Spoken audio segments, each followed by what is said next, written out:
Hello, everyone, and welcome to the Jeffrey Epstein Show. I'm your host, Bobbycapucci, and this is a morning update. What's up, everybody, and greetings from Sin City. We've been really going hard on the financials of Jeffrey Epstein and the overall conversation about how terrible and bad money laundering is for the rest of us. Today we're going to continue on that path, except we're going to bounce away from the Virgin Islands and the United States and the tax havens that we've been discussing mainly here, and we're going to jump across the pond and we're going to talk about Luxembourg a little bit. Now, Luxembourg is one of the biggest tax havens in the entire world. When we think of tax havens, we usually think of places like the Cayman Islands, USVI, British Virgin Islands, places like that, right? You wouldn't think that a small little duchy in Europe, such as Luxembourg, would account for so much of this offshore nonsense, but it does. And there's a new investigation, kind of like the FinCen files almost, and it is hashtag Openlux. And it's a look into the transparency and the manipulation of the system within Luxembourg. So I thought that would be a good idea to add to the catalog, and it will also help us understand a little bit more how all of these things are connected, right? The worldwide money system, the financial system, is as connected as anything in the whole entire world. So when these people are stashing money or not paying their taxes on this money, it affects everybody, right?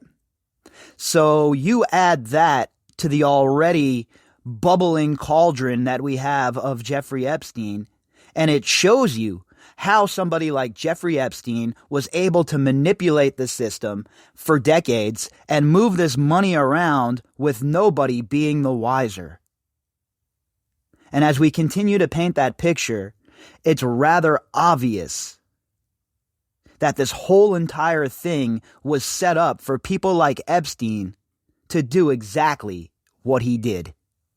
So let's jump into this article from promarket.org.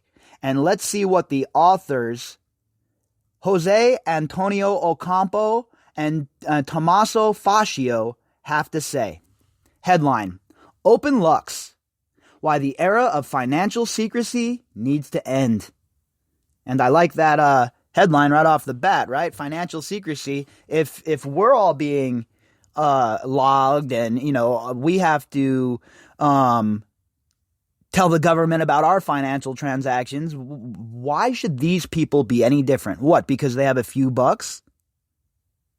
Really, the real reason is they're exempt because they're the ones who put these politicians into office. What, you think it's your little vote that counted? You think when you're sitting home around your table and you got your mail-in ballots this year and they told you that if you went and voted at the polling place that you'd get Ebola or fall over, die, whatever it may be, you really think those votes counted?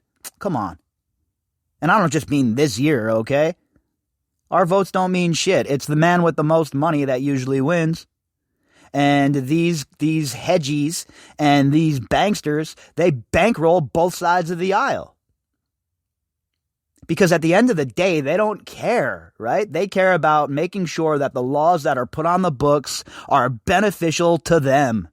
So they're the bagmen. It's just like the banks traditionally have funded every side of every war, right? No different here. The Openlux investigation has shown that Luxembourg, a country half the size of Delaware, but with 55,000 offshore companies, managing assets worth at least $6 trillion, is a major tax haven operating in the heart of the European Union. Now, we usually go hard in the paint on America here because you all know how I feel about cleaning up my own backyard before I'm popping my head over my wall and yelling at my neighbor. But it's important that we understand that this is not just happening in America. This is a very, very big problem in the European Union. And a place like Luxembourg is the beating heart of it almost, right? So it's important that we understand that this is a worldwide problem.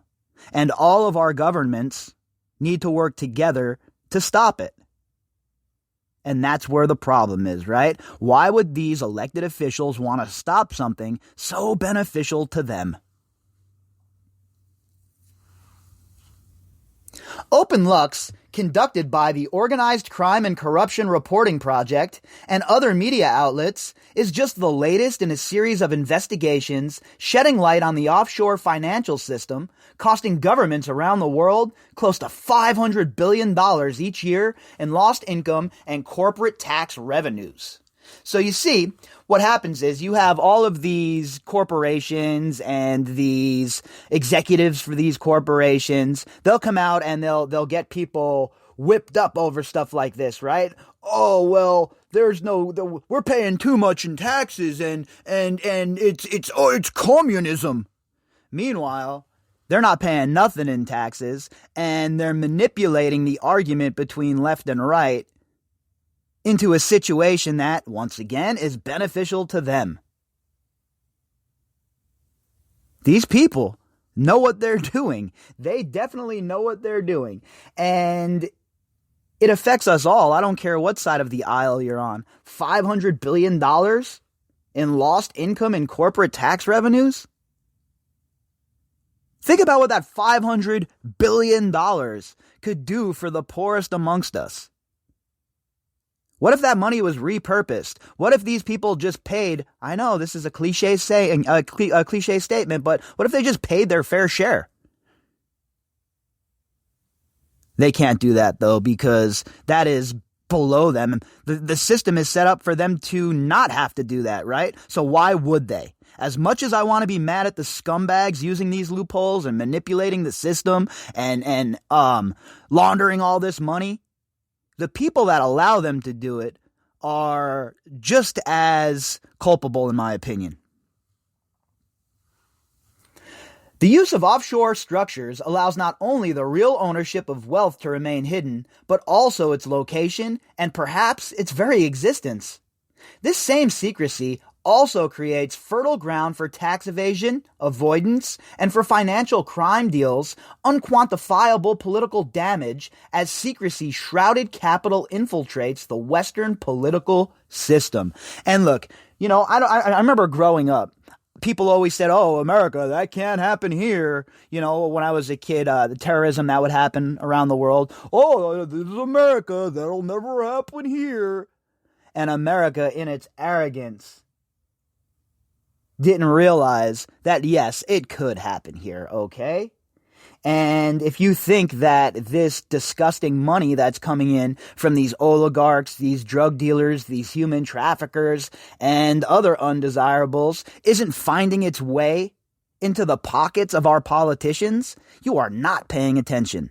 Do I need to read the article again, going through all of the people that Jeffrey Epstein donated to that have political positions? Chuck Schumer, I'm looking at you, pal.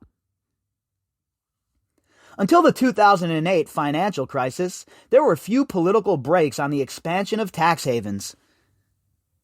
You don't think that played a part in it, huh? Nah, these tax havens and all of these bubbles, none of that had anything to do with the corruption in the financial sector. Let's remember now, nobody went to jail in 2008 for this, while your mom and dad were counting pennies at the kitchen table.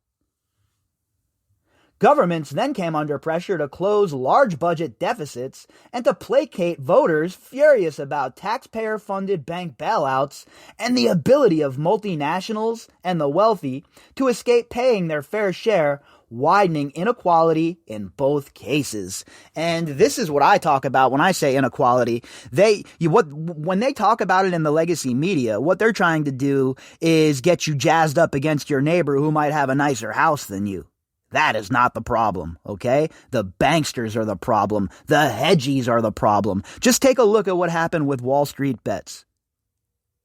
The hedgies took it in the shorts for a couple of days, and then what? The manipulation began. The elites circled the wagons, right? Oh, we can't have our other elites losing any money. Let's circle the wagons.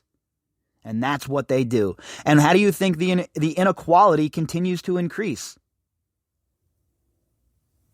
People like Jeff Bezos becoming so rich during this pandemic. The epicness of the transfer of wealth from the bottom up during this pandemic cannot be understated. It is gross, it is disgusting, and it should be talked about a lot more.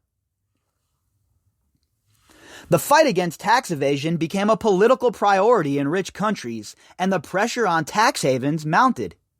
Cash-strapped Western nations started prosecuting Swiss banks for facilitating tax evasion, and disclosure of tax evaders' details became a condition for settling these prosecutions.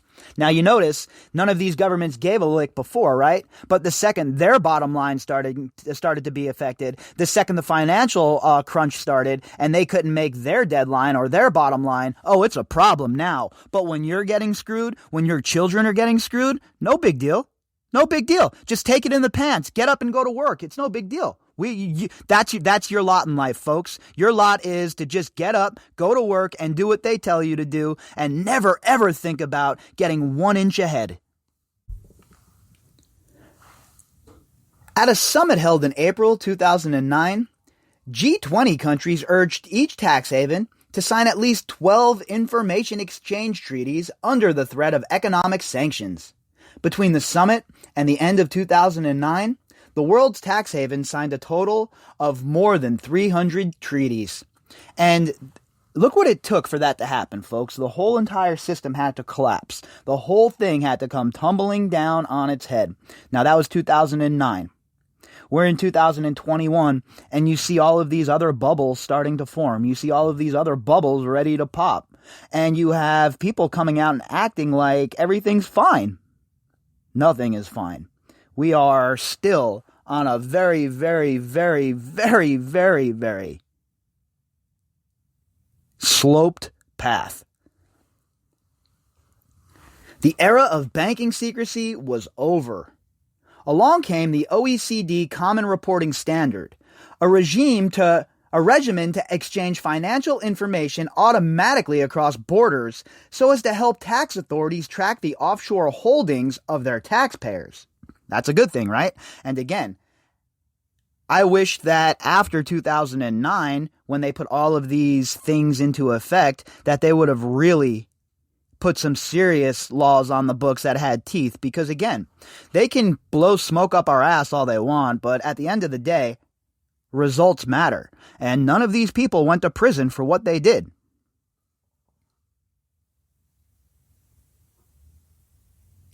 And the EU's fifth anti-money laundering directive, requiring all member states to set up centralized register of ultimate or so-called beneficial owners of companies and make this information available to the public. So we see something like that going on in the United States now as well. That was added into the new AML law that was passed recently, and we'll see how it's put into effect, right? I mean, I know that it's very cynical of me, but I just don't have any faith in Congress, the Senate, or the system as a whole at this point. So I take a wait-and-see approach, right? I will wait and see what these people do as far as Congress and the Senate and the new administration. And we'll play it by ear, right? We'll take it day by day, decision by decision, and we'll see what the lay of the land is in a little while. But it certainly doesn't look like much is going to change to me, folks, unfortunately. In this type of register, that journalists working on the hashtag Openlux investigation scraped to identify a system of phantom companies without offices or employees created by billionaires, multinationals, sportsmen, artists, high-ranking politicians, and even royal families. Sure does sound a lot like the rest of these financial schemes and plots that we've heard about. Paradise Papers, Luanda leaks, it goes on and on and on and on. How many of these leaks have to come out before people really understand what's going on here? You see, you can argue one way or the other about, things that aren't proven, right? You can't argue about this. It's a fact that people with this kind of money are manipulating the financial system for a few more bucks. All of them, it would seem like. The revelations underline that despite undeniable progress in terms of transparency, there is still considerable work to be done in the fight against tax avoidance and evasion, including in the European Union, which is happy to denounce harmful tax practices in non-EU countries, but not to recognize that some of its member states are tax havens. And that's a big problem, right? Like I said earlier, you got to clean up your own lawn before you're worried about what your neighbors have going on. If your whole entire backyard's a mess, you shouldn't worry that your neighbor has a tree with some overgrown palm fronds on it, right? And the EU definitely is one of those bodies that, highbrow society mannerisms. Looking down their nose at people and, we do things the proper way here in the EU, while everybody else doesn't. Meanwhile, they have just as many warts as anybody else, and they let people manipulate their system just as much as the United States, if not more. So you see, the problem is not just the United States, not just the European Union. This is a worldwide problem that needs worldwide solutions. Progress in the implementation of registers of beneficial ownership in the EU is patchy, as 17 of 27 member states do not yet have a centralized register of the beneficial owners of companies that is available to the public. And only 5 of 27 member states have implemented a public register which is free to access. So it's all BS, right? It's just all BS once again.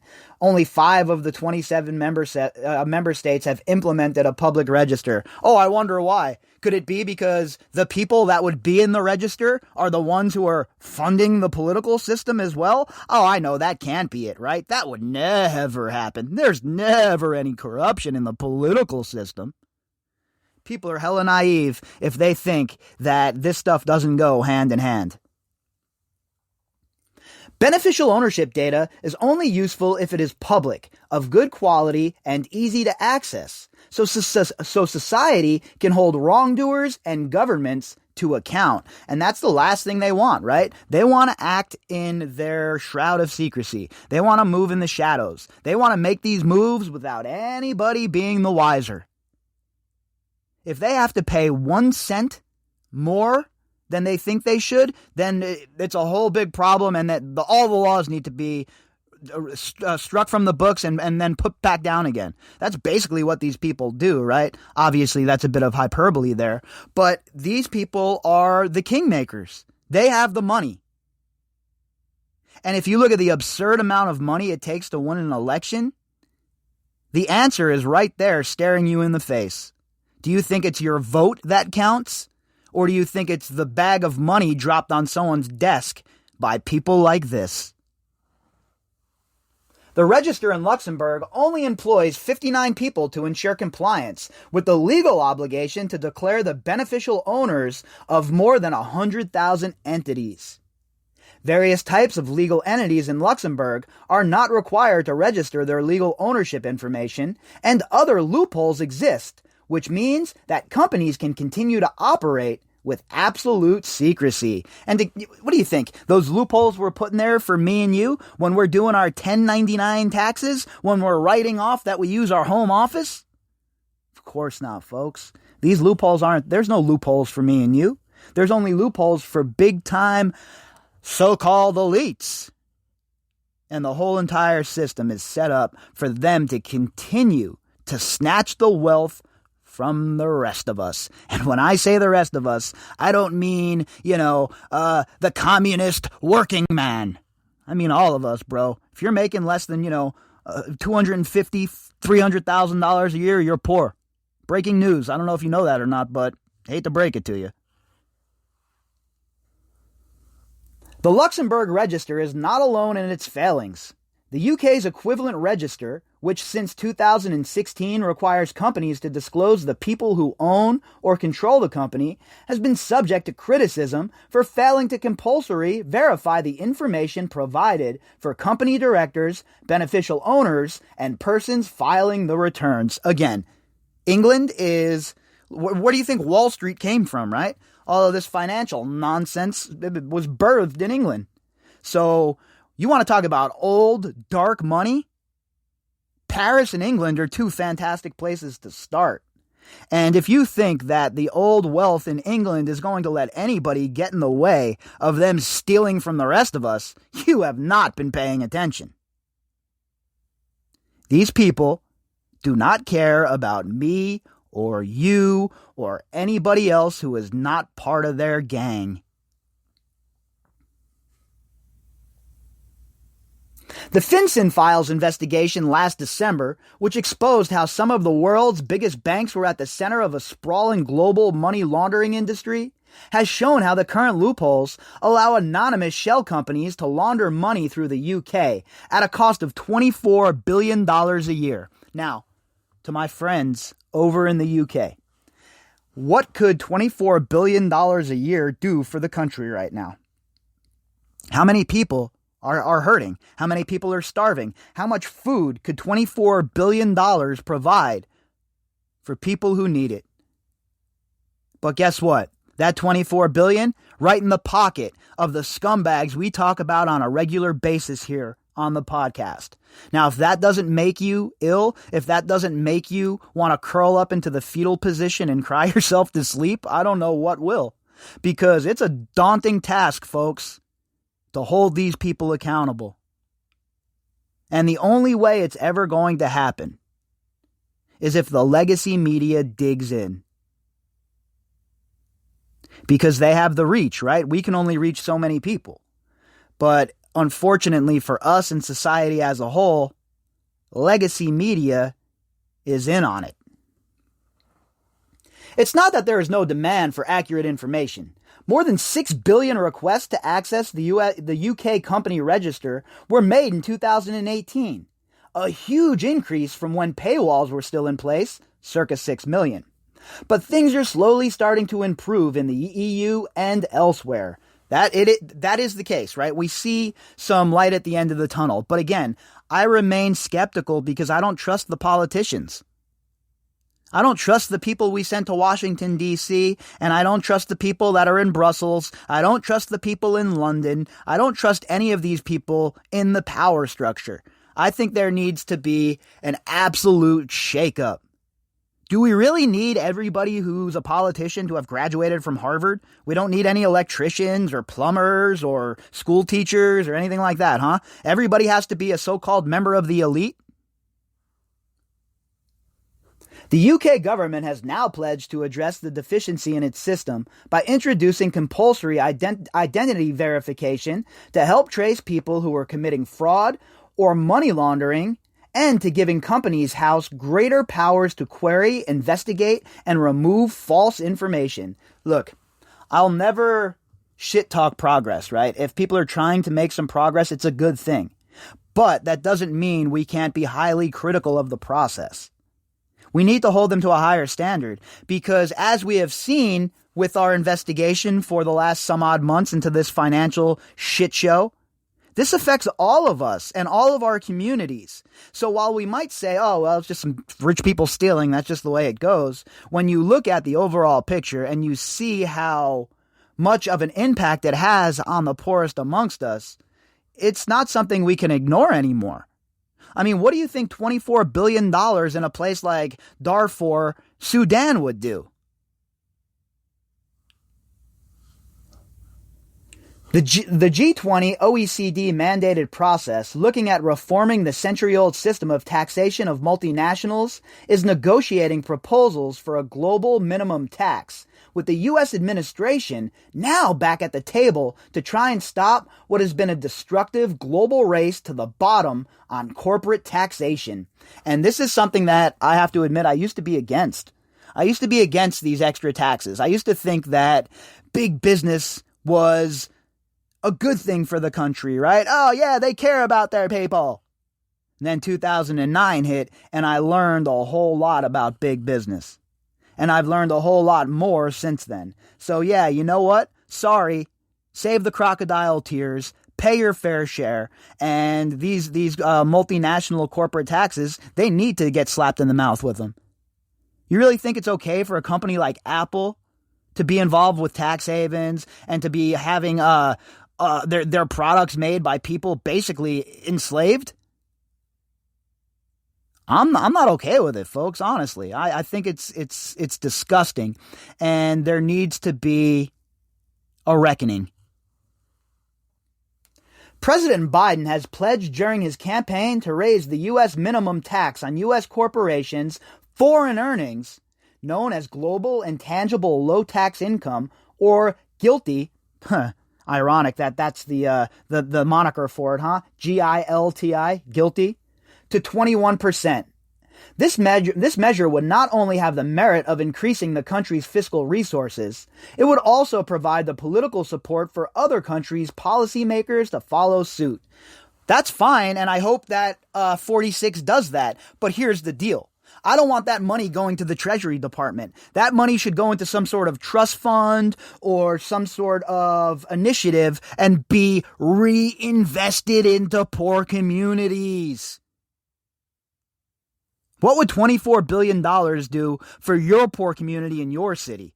I know it would do a whole hell of a lot here in Las Vegas. All you have to do is go down the Boulder Highway and take a look at what's going on down there, take a walk down the street, and it looks like that's where The Walking Dead started. The virus from The Walking Dead cracked off on Boulder Highway, and that's what happened down there, because all of those people are in terrible shape. And if you don't think that we could use more resources here in Nevada in the inner city, you're sorely mistaken.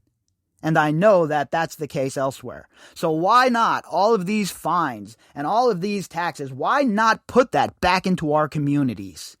I'll tell you why, because they don't care. That money that they fine these people for, or that they take from them in taxes, where do you think it ends up? Probably in bombs being dropped on poor civilians in Yemen. The veil of secrecy surrounding multinational tax affairs is also about to come down in the EU, which under the current presidency of Portugal is about to approve a transparency measure requiring multinationals to public country-by-country data on how much profit is recorded and how much tax is paid by multinationals in each of the member states. Now that's a good idea, right? Let's get a spreadsheet going. If everything we do is being logged, if every phone call we send out or text we send out is being collected via metadata, why shouldn't all of these people and their financials be tracked as well, considering they've proven time and time again that they can't be trusted? It's like the analogy I use. It's like having a kid, right? You think you have a good kid, and you're like, all right, 16, 17 years old, you don't need to have a curfew. You've never been in trouble before. Well, your kid goes out, you get a phone call from the cops. They got busted for a curfew ticket while drinking. Now, of course, you have to enact a curfew on your child, right? Because proven that they can't do the right thing. It's the same thing here. These idiots want to act like children. They should be treated like children. Increasing numbers of companies like Vodafone and Shell publish this information voluntarily. And there are also mandatory reporting standards for EU banks and some sector companies. A level playing field measure putting multinationals on par with smaller domestic businesses will allow everyone, including citizens, policymakers, journalists, and researchers, to hold multinationals to account. That's all I've ever been asking for, right? Hold these people to account. They operate like their own governments. That's how these Silicon Valley idiots operate in all these big businesses, these oligarchs, these kleptocrats, these corptocrats. They act like the laws are for us and not for them. Well, newsflash, that's about to change. Pressure is now mounting for the U.S. Congress to enact a similar piece of legislation. With every additional transparency measure, the world is slowly building a global data collection infrastructure on asset and wealth ownership. And that is why they're so terrified. That's why they want you to hate each other. They understand the stakes. What do you think? All of these big businesses woke up one day and decided, oh, well, we're woke now. We're going to support all of these movements. Or do you think that the lawyers and the execs in the back room all looked at each other after Occupy Wall Street and understood that division was their best plan? And to get into something like this that is so divisive, well, what better way, what better lever to use than to keep people divided? And it works out for them in the end, because when we're fighting with each other over stupid nonsense, these people are busy stealing our wealth. This should ultimately be combined together at a global level, starting with asset registers at national or regional level to link the underlying transparency mechanisms to provide a vital tool against illicit financial flows, by ending impunity for hiding and using the proceeds of crime, and for removing legitimate income and profits from the economy in which they arise for tax purposes. So basically what's happening is every single time these people are involved in laundering this money or moving this dirty money, they're stealing it from you. That's why you should be pissed, one of the reasons. Secondly, they're enabling people like Jeffrey Epstein. And if you think Epstein is the only person like that these people are enabling, boy, you're in for a rude awakening, because there are, unfortunately, folks, as Dr. DeLay laid out here on the podcast, a lot of people like Jeffrey Epstein. The phrase "sunlight is the best disinfectant" was introduced to American legal discourse by Justice Louis Brandeis in the early 20th century. The hashtag Openlux investigation will once again remind governments across the world of its importance as they look to plug revenue gaps left by COVID-19 spending and ensure that multinationals and wealthy individuals pay their fair share. As in the aftermath of the 2008 crisis, expect the post-pandemic recovery to take a strong look at the financial secrecy. Well, that's a great thing, right? But did it really take a pandemic to do that? And once again, the cynic in me says, is the only reason that they're looking at this with a closer eye now is because of those budget shortfalls? Are they looking for ways to replace that money that was spent during this pandemic? Probably, folks. Because, it's just a coincidence that all of a sudden now they care? This has been going on for how long? How long have we known about the money laundering and the tax evasion that was going on in places like Luxembourg? But now, all of a sudden, they're gung-ho to get involved? Sure strikes me as a pretty quality plan, right? For them to use this pandemic to try and create some, more windfalls for themselves, I guess you should say. Now, I get it. There's a big budget gap for everybody. I mean, even the most powerful economies in the world, like the United States or China, big problems. So I know that a lot of smaller economies are definitely up against it. But don't act like, all of a sudden now everyone's concerned about money laundering because everyone's a good guy. Now it's because there's budget shortfalls. So they're being forced into action. And while I'll take it, right? Any action's a good thing. Don't try and come out and act like it's because you care about the money laundering. What you care about is fixing your shortfalls.